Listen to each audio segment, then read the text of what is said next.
I mean, look, I think everybody wants it to be a science. Like they want it to be repeatable, and that's what a business would want. That's super clear, right? And so I just don't know if it's a science. So this has always been my take on like advertising. So there's a lot of things that people in marketing do, but I think they're really hard to guarantee that you get a result.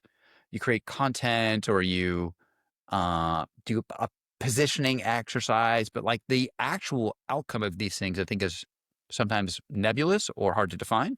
And advertising one of these things where I think you can like, I would use it. I would frame it like there's a strong possibility that you'll get a repeatable outcome. And I like to Yes. say that that's why advertising survives, right? Like if we spend $1 million a month on ads, we will get some result. The results will vary, but there's Yep. probably some statistical way to look at it Yep. and get similar results, although it's not perfect. It's far from perfect. Like I've seen it like not work, but over the long term, if you spend enough, you'll get a result, right? So it's very much like, I suppose, like the stock market, right? Like there's volatility. Sometimes volatility may be really extreme, but if you spend enough money and you do it long enough, you will get a measurable result that's fairly repeatable in advertising. That I I believe. think you nailed the problem, and I think it's solvable problem. It is a data problem, as in it's too expensive to get enough data to make judgment So call on the correct. size. Like that's where it usually comes down to is that people can't afford to spend enough.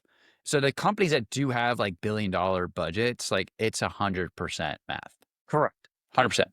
The marketing, let's say the hypothetical marketing engineer, if it becomes a thing, it will try to bring down that cost so that all companies can collect enough data to make a process repeatable for them. So I that's do always believe been this.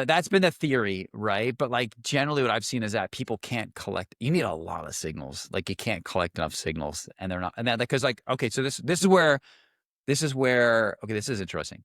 This is where it goes into like you have to actually understand statistics, and I think most people don't, or they willfully Yep. deny like how statistics actually work. You need a true random sample. That I think is ultimately why most marketing measurement I think is garbage. So AI is actually really good for this because everything that AI does is completely, utterly random. But you need signals from external signals about what you're doing, though. That's a good point. Like So, artificial like, data. I mean, there are ways to okay, like mitigate this. I like it. I like it. I think it's so interesting. the entire industry is moving towards, okay, this is kind of ties into what the heck is even a marketing engineer, right? So the whole Okay. entire industry is basically going towards what I call like synthetic audiences. Is Hmm. basically like, what's the difference between a random shopper somewhere versus like you build a hypothetical AI shopper? They're both basically the same thing. One doesn't like Katy Perry. It doesn't like Katy Perry. That's the difference. But yeah, Katy Perry, Justin Trudeau, whatever. Um, okay. But like basically they're both act randomly, and then you try to influence it, and then you can model out like statistically how, let's say, 10,000 AI agents would buy your stuff Yeah, so, versus this 10,000. this idea has been around a long time, like prior to like the let's call it. I called this today with someone else the third AI boom. I think I've been through three AI booms. Yep. I still think this is a valid idea though. That like there's synthetic data sets that we could use and we could test against it. But so I love all of that. But I think the problem is ultimately like if you're a small company, like you have $1 million a month marketing budget, it's just not enough. Like even though the synthetic data says something, you need it to have enough signals for it to work Fair, in fair. a repeatable That's way. So fair. so okay, here's a good example. There were those people who cracked the lottery. Do you remember this? He was like a That's right. Yep. math professor in Tennessee, and he found a lottery where ultimately the odds were such that if you bought enough tickets, you could game it.